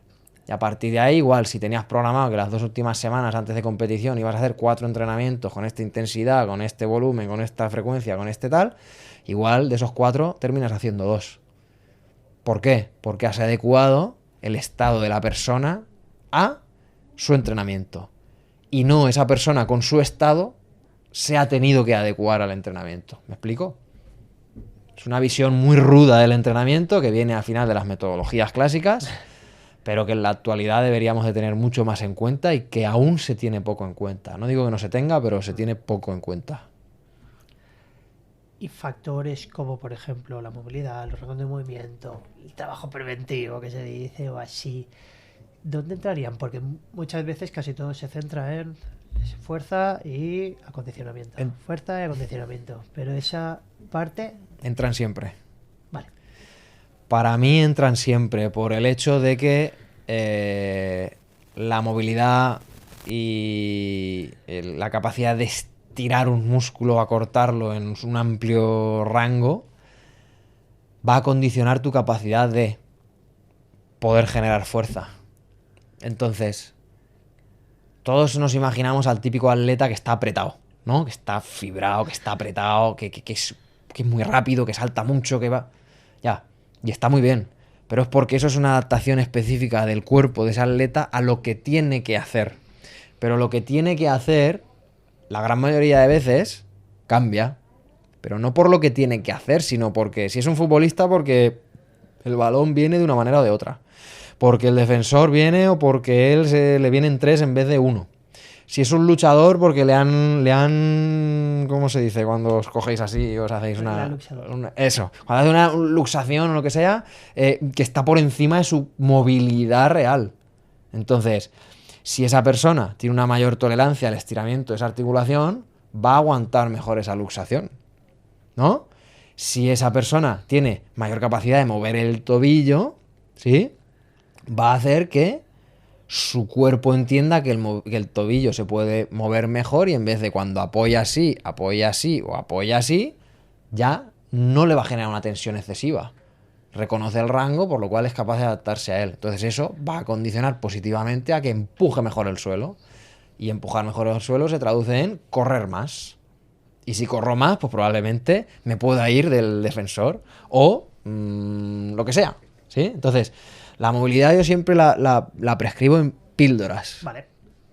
¿Qué significa píldoras? O bien píldoras de calentamiento o vuelta a la calma, o bien mis calentamientos pueden llegar a ser 10 minutos de elíptica, pero en la parte principal del entreno, como descanso activo, hay una píldora de movilidad. Tú haces tu sentadilla, pesada, tal, no sé qué, hago una píldora en cuanto termino la sentadilla de dorsiflexión, otra movilidad de cadera o lo que sea. Alguno puede decir, ya, pero es que eso fatiga a la sentadilla. Mentira, está más que evidenciado de que no. De que precisamente un trabajo de movilidad activo de regiones que tienen que ver con la del propio entrenamiento, lo que va a hacer es reoxigenar más la región, y al reoxigenar más la región lo que hace es que recupera antes.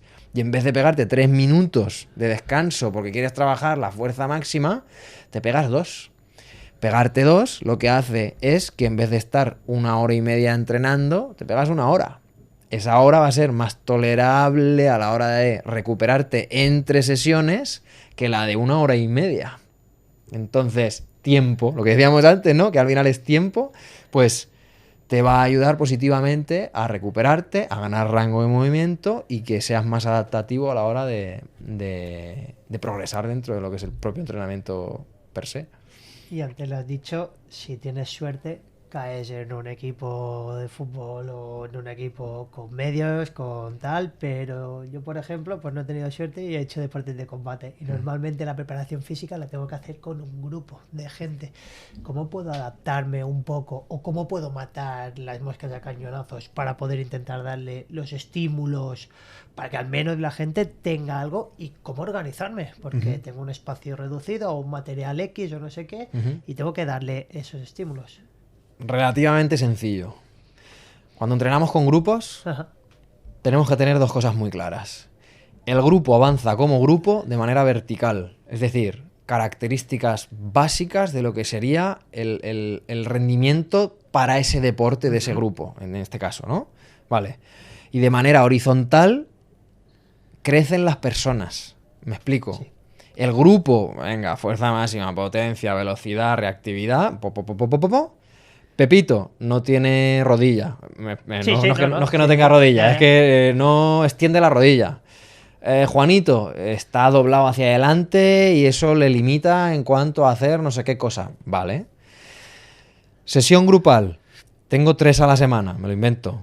Pues la del lunes va a ir más enfocada a fuerza, ¿no? Vale. Dentro de la fuerza, Pepito que no tiene tobillo no va a poder hacer una sentadilla profunda. Pepito hace box squat. Pesada, pero box squat, porque es sesión de fuerza máxima. Juanito, que no tiene extensión torácica, ¿no? Pues en vez de hacer back squat o box squat, porque sí que tiene profundidad, hace una Zercher, ¿no? Porque eso le permite meter profundidad, meter kilos y además trabaja sobre la tendencia a la extensión torácica. Juanito, que resulta que le duele mucho el lumbar, pues en vez de hacer Zercher o box squat, tienes una barra hexagonal que está pensada precisamente para que haya menos momentos sobre la columna, pues una barra hexagonal. Si no tienes barra hexagonal, tienes 2 mancuernas que te haga la función de agarrarla por debajo de la cadera y tal. Entonces, el grupo trabaja los fundamentos más verticales de la parte del desarrollo de la expresión de fuerza o de los condicionantes del deporte, y de manera horizontal tú trabajas los limitantes de cada uno de ellos. ¿Es un entrenamiento personal, súper pulcro, diciéndole...? No, porque es un grupo de 8, es un grupo de 10, es un grupo de los que sean. Pero dentro de no ser súper pulcro, súper personal y súper lo que sea, tú estás atacando al factor más limitante de Pepito, de Juanito y de Mari Carmen, que es lo que va a hacer que no les permita crecer a la vez que el grupo. Y entonces es ahí donde muchos entrenadores que hacen clases grupales se preguntan siempre o se enfadan consigo mismos: es que el grupo no me avanza, es que no mejoran, es que tal. Claro, porque solo te estás basando en la verticalidad de la fuerza se planifica de esta forma, pero no te estás basando en la horizontalidad. Tienes a 2 que siempre mejoran, porque siempre todos tenemos ese deportista, ese cliente que da gusto entrenar con él, pero luego está la gente normal, que tiene sus carencias, tiene sus cosas y que esos están siempre estancados. Y los dejamos, porque decimos, bueno, el grupo tira de él, ya, pero es que el estancarte durante un mes, durante 2, durante 3, hace que la adherencia al grupo termine siendo, joder, es que no mejoro. Me voy a ir a otro sitio a ver qué pasa. Ya lo has perdido. Y lo has hablado antes, a nivel de planificación y programación, ¿crees que se está sobrecomplejizando mucho todo? ¿Se está haciendo muy complejo todo así? ¿O desde fuera de mi círculo, sí. Yo para esto, como yo tengo una mentalidad de complicarme lo menos posible. Vale. Es ir al bulto. Yo algo que siempre digo es: yo no quiero ser un francotirador, yo quiero ser una bola de demolición. El francotirador tiene muchas más posibilidades de fallar que la bola de demolición. El pajarito se mueve y le puedo dar o no le puedo dar, pero el muro está ahí y mi bola es casi más grande que el muro, por lo cual, ¡boom!, ¿no? Vale, entonces, viéndolo desde una perspectiva lejana, lo que decíamos de mi colega Héctor, ¿no? Tú vas a ser mucho más capaz de tomar decisiones que sean positivas, no perfectas, positivas para esa persona, que viéndolo desde la parte hipercompleja. La complejidad dentro del entrenamiento tiene un porqué también más sociológico, ¿sabes? Es que el entrenador siempre ha tenido como esa... el entrenador siempre ha tenido una carencia de autoridad. Aunque, sin embargo, el entrenador, ¿no? Es la autoridad en la sala de pesas. Pero ¿la sala de pesas qué es? ¿Me explico? Sí. El entrenador siempre ha tenido el complejo de querer ser un traumatólogo frustrado, un sanitario frustrado o un lo que sea. Pero es entrenador y no está mal. Y yo siempre digo, el entrenamiento es probablemente la profesión más bonita del mundo, porque tú haces a la gente progresar en cosas que nunca pensaban que pudieran haber hecho. Son factores limitantes que todo el mundo tiene, pero tú sabes que es súper sencillo. Y cuando los acompañas y los llevas a ese punto es en plan, joder, ¿no?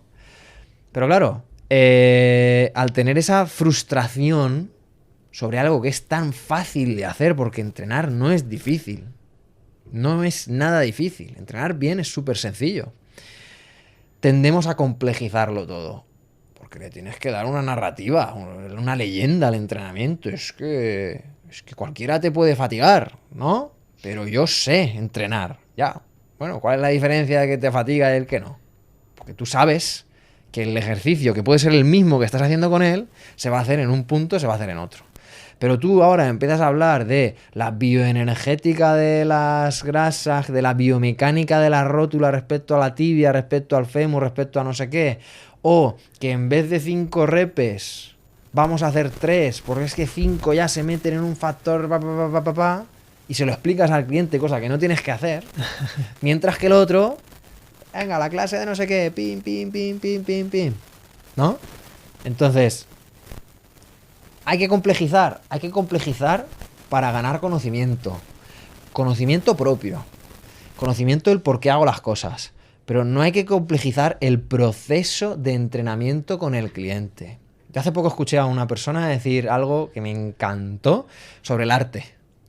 Y es que el arte en la actualidad, cualquier persona que haya ido al museo X, porque lo hayan obligado a ir o porque le gusta, ¿no? Y ves al típico erudito del conocimiento del arte y te empieza a decir que el plátano pegado en la pared es una oda a la emoción y a la putrefacción de las emociones de la gente. Y tú lo miras así y dices, hablando mal, es un puto plátano pegado en la pared. Esto no puede valer 4 millones de euros. Esto es una mierda. ¿No? Versus... los cuadros que son la leche, que nadie te cuenta nada sobre ellos, pero que tú pasas por delante, te quedas mirándolo y dices, esto es brutal, ¿no? Entonces, la sobrecomplejización de la explicación del por qué hago algo te genera rechazo. La sofisticación está en la obra de entrenar o en la obra del cuadro, que tú la ves y te deja prendado. Pues en el entrenamiento es igual. La sofisticación está en hacer lo más sencillo posible que arroje los mayores resultados posibles en la persona que lo hace. No en tu capacidad de explicar al milímetro qué haces, por qué lo haces, porque eso el cliente no lo necesita. Tú tienes que saberlo, pero él no lo necesita. Entonces, considero que muchas veces el complejizar términos, conceptos, que el pie, en vez de apoyar con el pie, en vez de apoyar, vas a apoyar con la uña del dedo, con no sé qué, y encima vas a mirar para el otro lado mientras ejecutas el movimiento. ¿Puede tener sentido? Puede, y lo tiene, pero con un público normal no hagas eso porque les vas a causar rechazo, mofa o lo que sea. Cuando un cliente te dice, ¿pero esto qué es, el Circo del Sol? Que lo he oído muchísimas veces en entrenadores, y a mí me lo han dicho muchas veces en su momento, se está cachondeando. No le da una utilidad en su cabeza de lo que está haciendo con lo que él quiere conseguir. Si te dice, ¿esto que es el Circo del Sol? Se está cachondeando de la obra. Has perdido probablemente ya no motivación, seguro, sino la resonancia de ese cliente con el por qué está contigo. ¿Y alguna referencia o alguna base a la hora de planificar o de programar? Que sea así ¿De autores? Más... ¿O de qué? No de autores, o sino de que tú tengas así un poco más para ti, para decir, con población general utilizo más pues programaciones que sean más tal, para un Sí, poco, 100%. algo... Población general, utilizo planificación que sea por patrones de movimiento. Si viene 3 veces a la semana o 4 veces a la semana, me da igual las que venga, pero que trabaje los máximos patrones de movimiento en el día y que además los ejecute bien, no perfectos. Porque un patrón no se puede hacer perfecto, el ejercicio tampoco, pero más. Sí. Pero el patrón es rotar, agacharse, inclinarse, lo que sea, ¿no? Vale. Los máximos en la sesión. Porque eso a una persona normal le va a dar capacidad de, cuando en su día a día tenga que se le ha caído el plato, se le tiene que levantar la maleta al armario o que sea, va a estar preparado para eso. En deportistas es identificar el patrón subyacente a su actividad deportiva. El que corre, patrón de marcha o carrera, que a su vez subyace patrón de triple flexo extensión, asimétrico o cíclico. A partir de ahí desarrollas todo lo demás. ¿Qué necesita la carrera? Pues la carrera, para romper la estática, necesita niveles de fuerza elevados, ¿sí? Para mantener la verticalidad o la velocidad en la propia carrera necesita ser reactivo, ¿sí? Pues venga, mis ejercicios, verticalidad, triple flexo extensión, la carrera, braceo, rotación, ¿no? Vale. Reactividad, pues propuestas que sean rápidas en rangos cortos, pliometrías, lo que sea. Pero reactividad, ahí lo tienes. Entonces cada deporte lleva implícito ciertos patrones. A partir de ahí es ver si el patrón está muy saturado o si está pobre. Si está muy saturado, tendré que irme a un patrón que sea antagonista. Pues el antagonista del agacharse, hacer algo que se parezca a una sentadilla, es la bisagra de cadera. Si está muy saturada la triple, tendré que irme hacia la bisagra de cadera. Efecto péndulo que decíamos antes. ¿Vale? Entonces, con esa esquematización mental, resulta todo mucho más sencillo. Porque puedes utilizar cualquier cosa que sea bisagra de cadera. ¿Cuánto? ¿Cómo? Pues si entrena 3 veces, pues lo más normal es que si está pobre, lo meta las 3 veces. Pero ¿cuántas formas hay de hacer bisagra de cadera? Muchas. No voy a hacer siempre la misma, porque entonces saturo el patrón de bisagra. Entonces, lo hago a 2 piernas, lo hago a una pierna, lo hago de manera simétrica, lo hago en vez de cadena posterior, de cadena anterior. Entonces, ahí es lo que te asegura que el cuerpo de esa persona genere adaptaciones a lo que hace, ¿sí? Y a su vez genere aprendizaje por lo que no ha hecho, ¿sí? Entonces con eso haces que esta persona rinda, entendiendo rendimiento como lo que he dicho antes. Lo que no puedes hacer hoy, lo vas a hacer mañana. Que antes no podías acelerar a tanto por segundo, ahora lo vas a hacer. Y que no acelerabas a tanto por segundo porque tenías un patrón muy pobre, has aprendido el patrón y además ahora puedes acelerar a tanto por segundo. Lo aunas todo. Hablemos un poquito también de que eres conocedor de los olímpicos y de los derivados. Pues fuiste conocedor, sí. Fuiste entrenador, has sido también competidor. En halterofilia no. He sido competidor en powerlifting. Vale. La halterofilia siempre ha sido mi. Ahí se me pensaba que sí. Sí. Pero aparte también das formación. Sí. En olímpicos y derivados. Vamos a hablar un poquito de ellos. ¿Para qué sirven? La mejor pregunta, claro, de todas. ¿Para qué sirven? Es que... ¿Para qué sirven? Ajá. ¿Para qué sirven los olímpicos? Pues mira, te diría que pueden servir para todo y pueden servir para nada. No son imprescindibles dentro de un proceso de entrenamiento. Ajá. Esto es tirarme piedras a mi tejado. No, pero bueno. Es así. La realidad. Es así. Sí, me caracterizo, quiero creer, por ser honesto con lo que digo. No son imprescindibles, pero sirven como herramienta o como la herramienta que más tasa de desarrollo de fuerza genera dentro de la sala de pesas. ¿Qué es la tasa de desarrollo de fuerza? Básicamente es el tiempo que tú tardas en generar unos niveles de fuerza aceptables, ¿sí? Que vayan a, o bien, culminar con un pico de fuerza, o bien que vayan a terminar con que si te has tropezado no te caigas, ¿sí? Hay 2 formas de hacerlo en la sala de pesas. Una con tu propio peso corporal y otra con carga añadida. Tu peso corporal son saltos, pliometría, etcétera. La carga añadida se llaman olímpicos. Entonces, sirven para eso. Son probablemente la mejor herramienta que tenemos dentro de la sala de pesas para poder desarrollar la RFD o tasa de desarrollo de fuerza. ¿Y entonces tú crees que están sobrevalorados, están infravalorados, se utilizan mal? Te diría las dos cosas. Están Vale. sobrevalorados por el hecho de que se utilizan muchísimo, pero sin un porqué claro, porque forman parte de diferentes disciplinas deportivas, obviamente la halterofilia y el CrossFit. Se utilizan muy mal, se utilizan muy mal. Se utilizan muy mal por el hecho de que los movimientos olímpicos son, y derivados, son X o un abanico de movimientos que implica hacer mucha fuerza, hacerla muy rápido y con un elemento coordinativo elevado, ¿sí?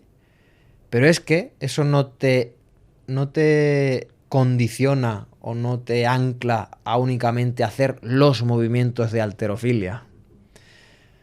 No te ancla solo a hacer clean, no te ancla solo a hacer snatch, no te ancla solo a hacer split jerk, sino que el split jerk, el snatch y el clean te aportan fuerza, velocidad y coordinación. Entonces, si yo quiero iniciarme hacia el desarrollo de los movimientos olímpicos, primero es obligatorio tener niveles de fuerza, niveles de aplicar fuerza con velocidad y niveles de poder coordinarme.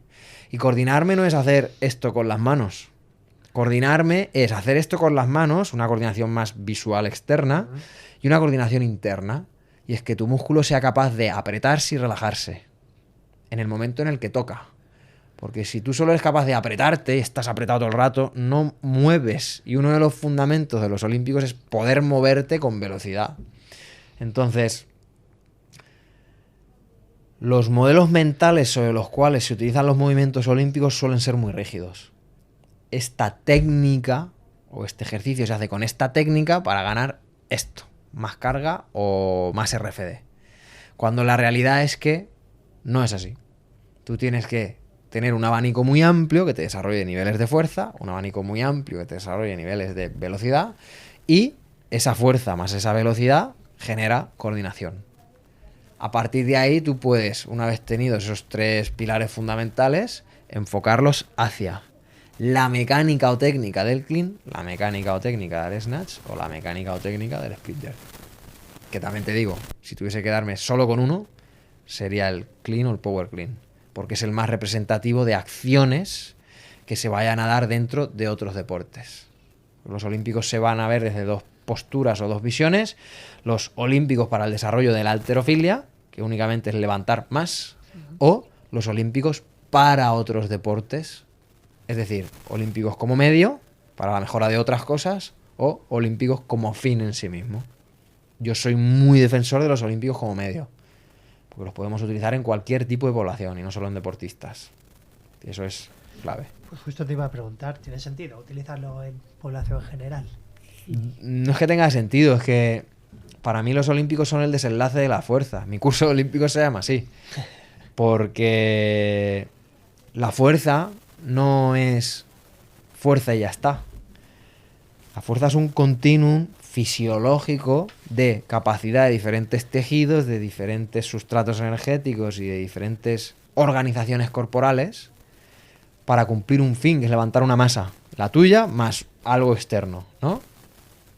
Entonces, si los olímpicos son el desenlace de la fuerza que nos llevan a haber trabajado ya fuerza, velocidad y coordinación, y que además son los que más desarrollan esa tasa de desarrollo de fuerza, ¿tú sabes por qué una persona se tropieza y se cae o una persona se tropieza y no se cae? Porque es capaz de aplicar fuerza más rápido el que no se cae que el que se cae.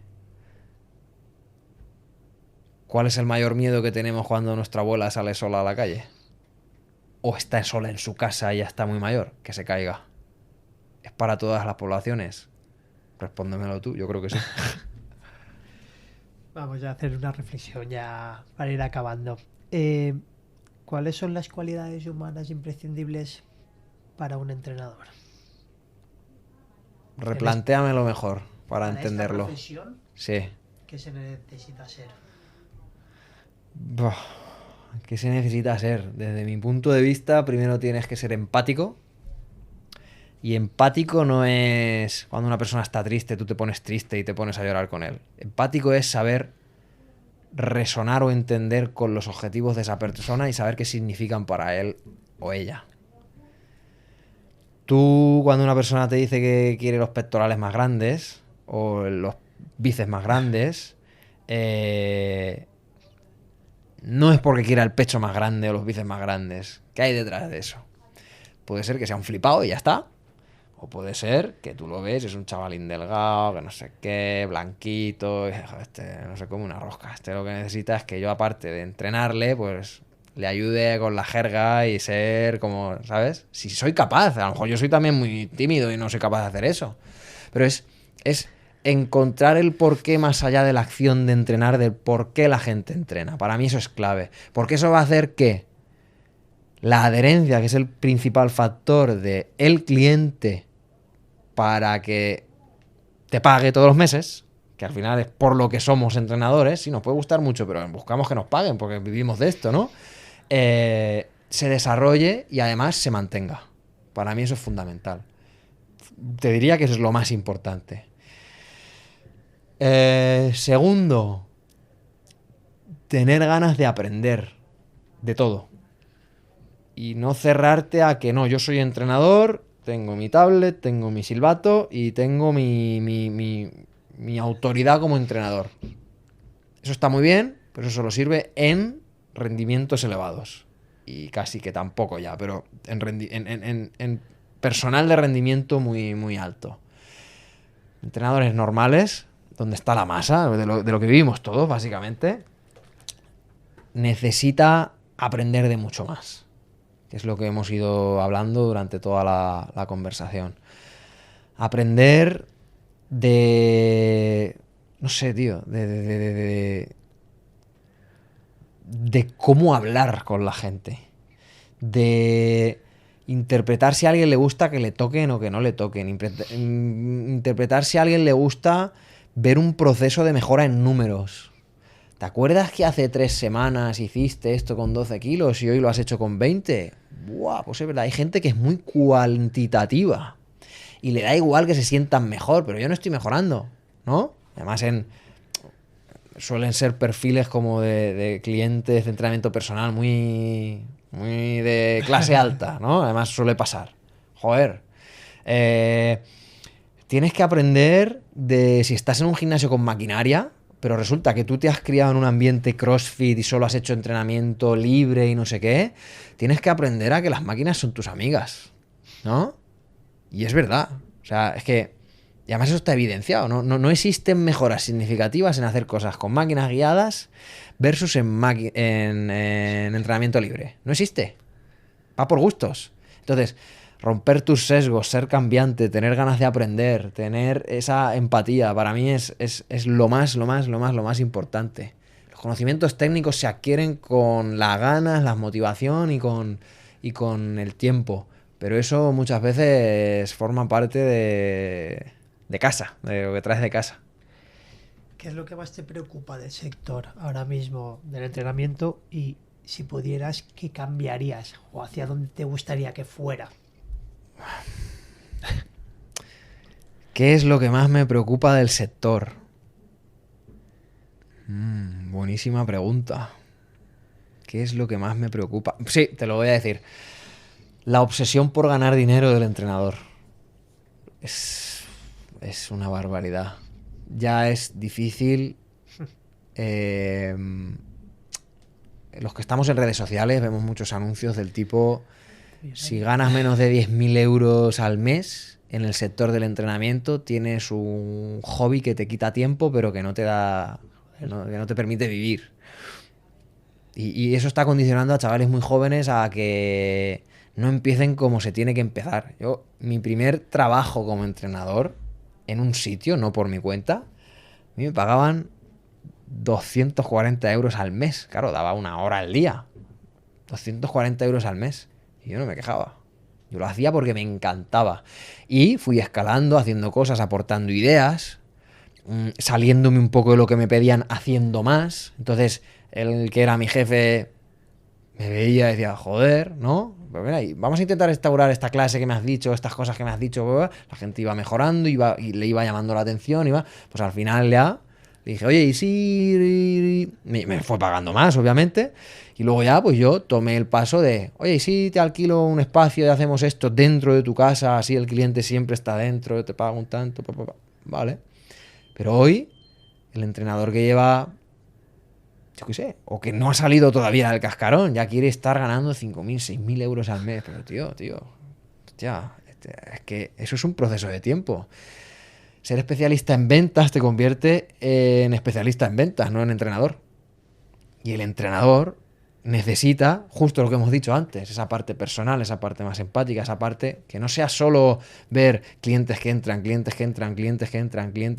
sino generar esa experiencia de estar a gusto contigo, generar ese boca a boca y, ¿por qué no?, venderte, claro que sí, pero que la venta sea una consecuencia de lo bien que lo haces y no únicamente de los principios de la venta en sí mismo. Ser pesado, estar siempre en medio, Uf. Eso es lo que más me preocupa. La obsesión de los entrenadores por querer más dinero. El último consejo que le darías a un entrenador que quiere empezar. Puede ser un consejo duro también. Un consejo duro. No tiene por qué. O un consejo. Pues aquí le voy a robar una frase que mi amigo Jorge Pérez Córdoba, que la gente ya no lo conoce tanto, pero para mí fue tenemos la misma edad, pero ha sido un referente para mí en cómo creció y cómo hizo las cosas. Y es: mantente curioso, mantente con hambre, mantén ya no la llama más caliente, pero mantén la llama. No sé si me explico. Yo he pasado y paso muchas veces a lo largo del año por que la llama se me apaga, pero la mantengo, ¿sabes? Ser cabezón, mantener la curiosidad, mantente curioso, sería el final de todo. Y mantente curioso en temáticas, porque te vas a dar cuenta, cuando lleves ya años siendo entrenador, en temáticas ajenas o aparentemente ajenas al entrenamiento. Se aprende más desde fuera que desde dentro. Porque dentro, entrenar es entrenar. Pero desde fuera hay muchas cosas que nutren muchísimo lo que es entrenar. Y eso para mí es clave. O sea que ese mantente curioso es el final, el broche final, sí. Pues para no robarte mucho más tiempo, siempre dejo un espacio para agradecer, para dar un último consejo, para pedir. Así que este es tu momentito. Pues a ver, yo más agradecimiento que cuentes conmigo para venir aquí y hablar y contar un poco mi película. Yo siempre digo esto, ¿no? Es una película en la que a algunos les resonará más, a otros les resonará menos. Y poco más. Al final yo me dedico a la formación, que lo he dicho ya en alguna ocasión dentro de lo que es la charla. Tengo 3 cursos, uno online, entrenamiento, ciencias madres del entrenamiento. Tengo el curso de olímpicos. Tengo otro curso que es como es una iniciación, entrenamiento de fuerza basado en movimiento, que para mí considero que es el más interesante de todos porque rompe un poco con los esquemas. Y nada, animo a la gente de aquí de Ibiza, es algo que a mí me encantaría, y es a tener hambre por el conocimiento y sobre todo tener hambre por la mejora dentro de la rama del entrenamiento, porque aquí tenemos una cosa, yo hablo ya como si fuera de aquí. Sí, sí. Aquí tenemos una cosa muy positiva y es que hay un mercado muy bonito y muy explotable, pero eso no te tiene que tranquilizar en cuanto a hacer cosas y ya. Es saber lo que haces. Y quizás no es llegar al punto en el que quizás alguno que me haya escuchado hablar de cosas, entremezclarlas, se abruma. Yo llevo muchos años en esto y ya me resulta fácil, pero sí ver y entender por qué hacemos lo que hacemos. Eso es clave. Y poco más, que en breve empiezo otra vez como entrenador personal por aquí y que también si alguno se anima a entrenar conmigo, pues disponible estoy. Pues Ángel, muchísimas gracias. Muchas gracias. Siempre agradezco al Ayuntamiento de Ibiza, que bueno, gracias a ellos puedo tener este espacio para darle voz a todo el mundo del deporte y también pues poder crear nuevas cosas que en este momento pues estoy haciendo mi máster. Así que nada, muchísimas gracias y gracias a ti, Ángel. A ti siempre.